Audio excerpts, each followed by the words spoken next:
are starting out in the morning with a great breakfast at our Wellington hotel.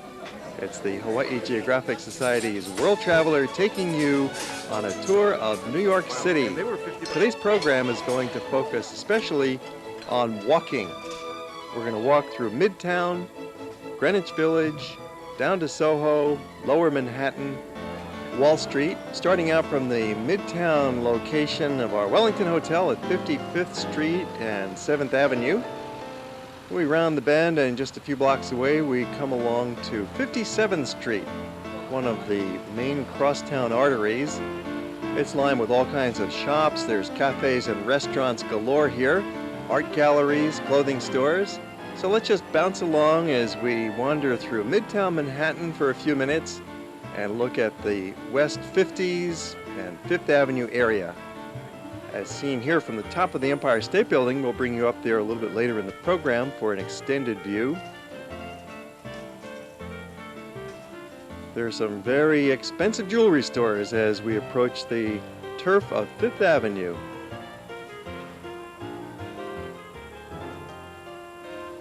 Movie star lookalikes everywhere. Psst, hey, you want to watch? $20 for a Rolex.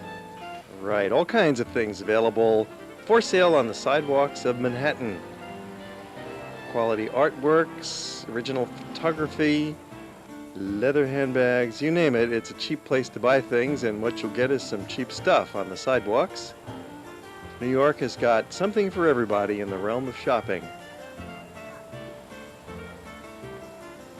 Sidewalk restaurants are out in full bloom today. We're traveling in the middle of October, and it's a delightful Indian summer. The temperatures are in the lower 70s. Some days we're in the upper 60s, so it's just very comfortable. Great time to be there.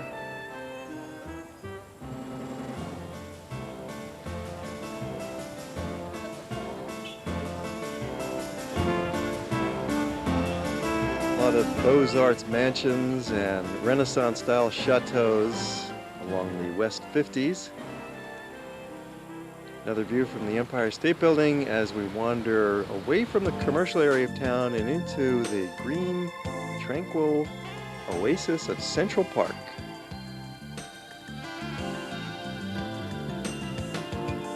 It's just over 800 acres. It's got forests and fields and meadows and ponds and lakes, benches everywhere. Great place for strolling and relaxing. And no matter what you've heard, it's a perfectly safe place, especially during the daytime. It's a great place for the family. You can go out on a horse and buggy ride your bicycle, go rollerblading, or just take a stroll.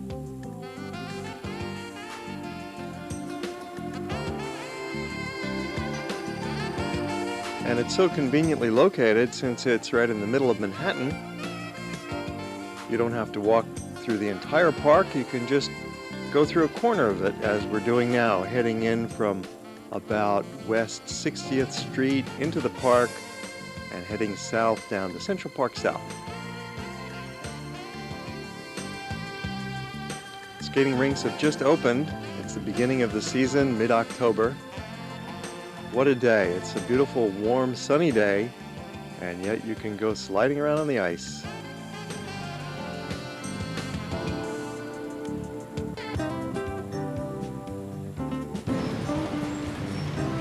Thrown back into the Midtown hustle bustle. Yeah, the city is always around you in Central Park, and one of the great places to see the city is from the top of the Empire State Building, and that's where our group is heading now. Formerly the world's tallest building, one of the wonders of the modern world. And it's got a great observation tower because you're right in the middle of the forest of skyscrapers of Manhattan. This has got to be the most intense skyscraper viewing any place on the planet. Here we have the greatest density and variety of very tall buildings, and such spectacular landmarks as the Chrysler Building. It was the tallest building in the world for a brief while. The Citicorp Tower is an innovative slanting rooftop. The GE building, formerly the RCA Tower, is the man-made mountain in the middle of Rockefeller Center, right in the heart of Midtown. In the middle of this concentration of concrete, there are a few patches of greenery, such as Bryant Park there, right behind the New York Public Library, popular gathering spot at lunchtime. But otherwise, this is buildings upon buildings upon buildings. You can hardly see the view. It's blocked by all the buildings. But of course here, the buildings are the main attraction, and you can look at them through the binoculars at the top of the Empire State Building and through your camcorder lens, take some pictures, buy some postcards, and you also have a great view looking south. This blimp could have actually landed at the top of the Empire State Building when it was first opened in the 1930s because, yes, there was a blimp landing airport. They gave that up due to the high winds at the top.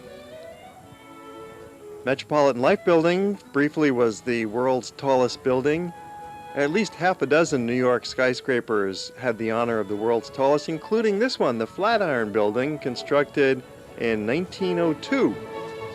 Yes, and now it's the centerpiece of the revived Flatiron District.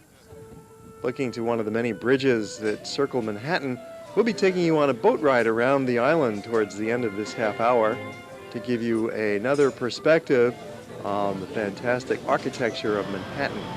Back down to the city streets, let's do some more walking. Check out some more of the great restaurants. This will get you hungry in a second. There's every cuisine under the sun imaginable, of course, in New York City. 5,000 major restaurants, 10,000 other fast food eateries.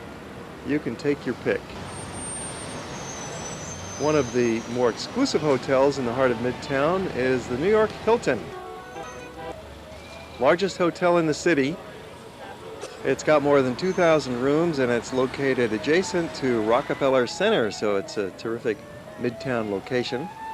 And just across the street you'll find Radio City Music Hall and all of the other amenities of Rockefeller Center, including the world-famous ice skating rink. And tonight just happened to be the season's opening festivities for the ice skating rink. They've just laid the ice down and they brought in Olympic medalists and world champions to entertain us. What a spectacular show, and it's all for free. Walking through a waterfall park, there's so many things to do in New York that are just free. Walking around is the greatest of all those freebies. Looking at the sights, the signs, Times Square at night. What could be more exciting than that?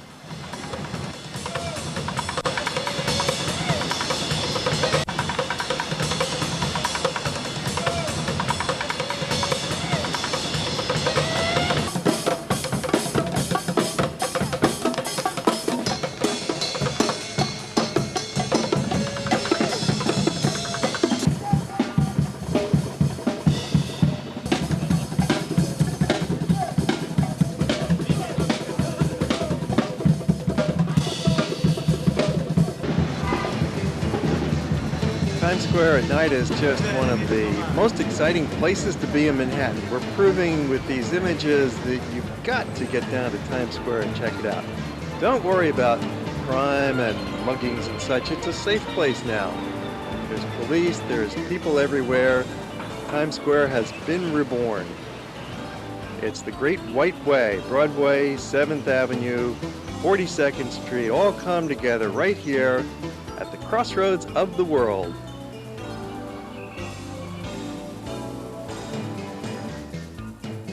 It's the theater district, it's the restaurant district. There's shops open till midnight. You might run into a famous star right around the corner. And you'll hopefully be staying nearby. Within 10 blocks of Times Square anyway is where you want to be staying in your New York hotel like ours, the Wellington. So we get home to our hotel and we find a full-blown demonstration going on right outside the door. What's happening here? Well, it's a demonstration in support of free speech, organized by the famous television producer Norman Lear and other people who are associated with the American way. They're supporting a controversial play, The Last Temptation of Christ. And just a block away was another group who was protesting, trying to shut down the play. But the free speech people had their way and the play continued. very controversial look at the life of Jesus Christ. Always something exciting happening in New York City. This is about the most intelligent demonstration we ever saw. Quotes from the great thinkers of the world about freedom, freedom of thought, and freedom of speech. Nice way to end the day. Next morning, we're up bright and early, breakfast, and then into the subway right next to the Wellington Hotel. And it's going to take us downtown to Lower Manhattan. We're going down for a full day's exploration. So come along with us. We're going to start down at Battery Park and the Museum of the American Indian. It's a brand new museum in an old building. It was formerly the Customs House. And thanks largely to the efforts of our own Senator Daniel Inouye, it's been converted to the Museum of the American Indian. Here's the grand lobby that was where the customs business took place from 1907 till 1973. And a lot of the Indian artifacts are being moved up from the Smithsonian in Washington. And it's open now. The Canyons of Lower Manhattan. We're in the financial district, moving over to Broad Street where the New York Stock Exchange is located. We'll show you how to grab a quick, inexpensive lunch at Au Bon Pain. You just stand at the counter and order your sandwich. A couple minutes later, you're sitting down with a cup of coffee, having a delicious wrapped sandwich. Any kind of variety you want available here. Banker style, fast, fresh, cheap, and delicious.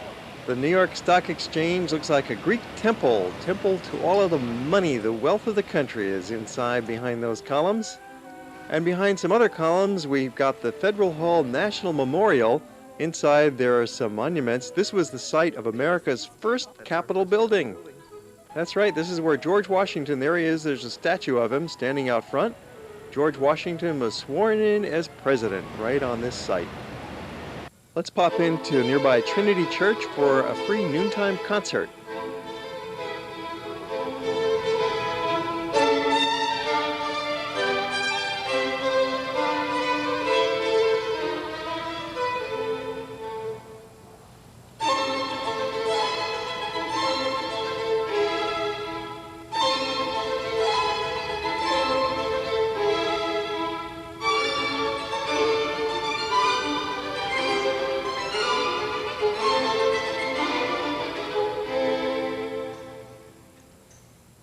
Built in 1846 in the neo-Gothic style, Trinity was the tallest building in New York City for nearly 40 years, the first skyscraper in Lower Manhattan, Trinity Church.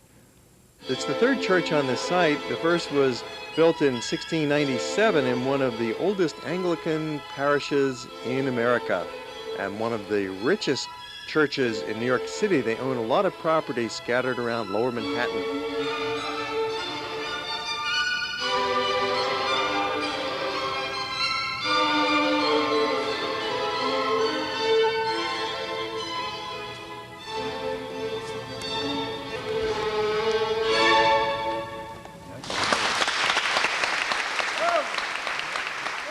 It's a nice restful interlude on our walking tour of Lower Manhattan.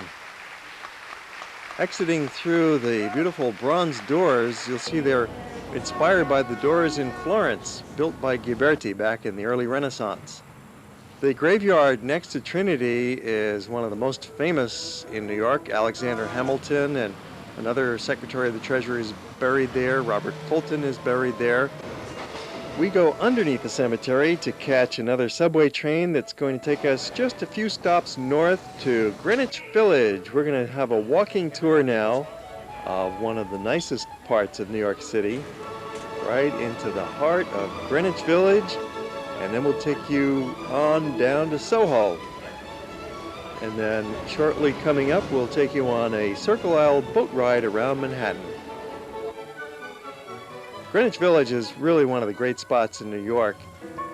It's more of a quiet, low-rise residential neighborhood, especially here at Washington Mews. This is in the backyard of NYU. It's faculty housing. Formerly, these were stables for the wealthy people who had mansions on Fifth Avenue, converted into lovely low-rise apartment buildings. Washington Mews, just a block north of Washington Square Park, which is where we're heading now.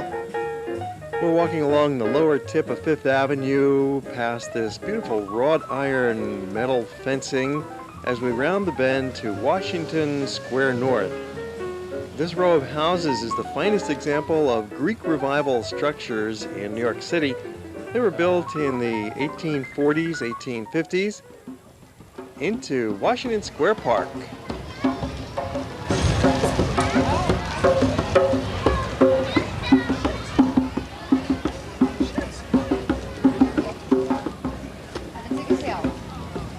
Of course, this neighborhood was the birthplace of Bohemia and the beatniks and intellectuals and writers and social reformers and artists, particularly in the early 20th century and right up through the middle of our century, the 50s, 1960s even. Greenwich Village was a very much happening, avant-garde, artistic place. And even today, it's still a center of nonconformity and originality and artistic expression. Washington Square Arch, the gateway to Fifth Avenue. So let's just take a stroll around the heart of the village, down Bleecker Street, McDougal Street, and show you some of the sights of this charming residential neighborhood.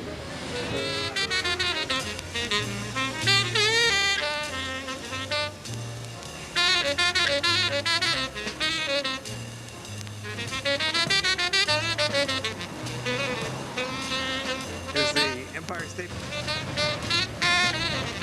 It's like a small town within the big city.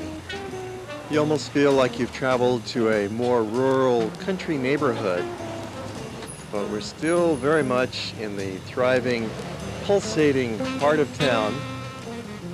It's so refreshing to find shops that are unique and quirky. They're independent, they're owned by an individual operator. It's not part of a big chain. The Figaro is one of the great landmarks of the village, recently restored to its original splendor. There have been so many writers and artists living here. It's helped to create and define this bohemian atmosphere of the place that's evident today in the shops and in the attitude of the people. Great writers such as O. Henry and Mark Twain, they lived here. Edgar Allan Poe wrote some of his stories and poems here. Henry James, of course. Stephen Crane, artists like Winslow Homer. And then more recently, in the beatnik generation, James Baldwin and Allen Ginsberg, Jack Kerouac, of course, Dylan Thomas, William Burroughs, William Styron. There's Ezra Pound living here, E.E. Cummings, and Ernest Hemingway. Other writers include Eugene O'Neill and Louisa May Alcott, who all contributed to this bohemian atmosphere of the intellectual that you can still feel today in the village. 6th Avenue runs through it, 7th Avenue runs through the heart of the village, Thompson Street, McDougal Street, Bleecker Street, all wonderful places for walking, and a great time to be there is early evening, rush hour, unless you happen to be a driver trying to get through, like this fire truck that's stuck in traffic at rush hour. Cars aren't budging for the truck. But twilight is the perfect time to be walking through the village. You have the day's activities still happening and winding down, and the evening's activities about to begin. A few blocks over, you're in a strictly residential part of town, heading to the west towards Hudson and beyond. And then swinging around again, head back over towards 7th Avenue and 6th Avenue to get back more into the action of all the shops and galleries. And then as you wind down your evening walk, you can find a meal in any one of 100 great restaurants that are scattered throughout the village. Friday night and Saturday night are the busiest times to be here. You really don't want to come by on a weekday morning. It's pretty empty and pretty dead at that time. People are still sleeping it off. So early evening is preferable, and especially on a weekend. You can spend a few hours just wandering around. Sheridan Square is another focal point in the heart of town, and famous sculptural group by George Segal in bronze with a white patina entitled Gay Liberation. It was right in this neighborhood that there was a large demonstration in 1969 in which the gays confronted the police and fought back for their rights to assemble peacefully. And that event is commemorated every June by a large gay pride parade in the village. There's all sorts of interesting characters and attractions down here. Nowadays, most of the art scene with the galleries and the artists has moved just south to SoHo. So let's continue our walk a few more blocks south and check out the action in SoHo. And Dean and DeLuca, one of the premier food stores of the city, is right here on Lower Broadway. It's been estimated that about half the art galleries in New York City are in SoHo. And there's tons of great stores for clothing and accessories, so you come on down and check it out. Especially at night when it's really happening, especially on a weekend. Saturday during the day is also a great time for gallery hopping.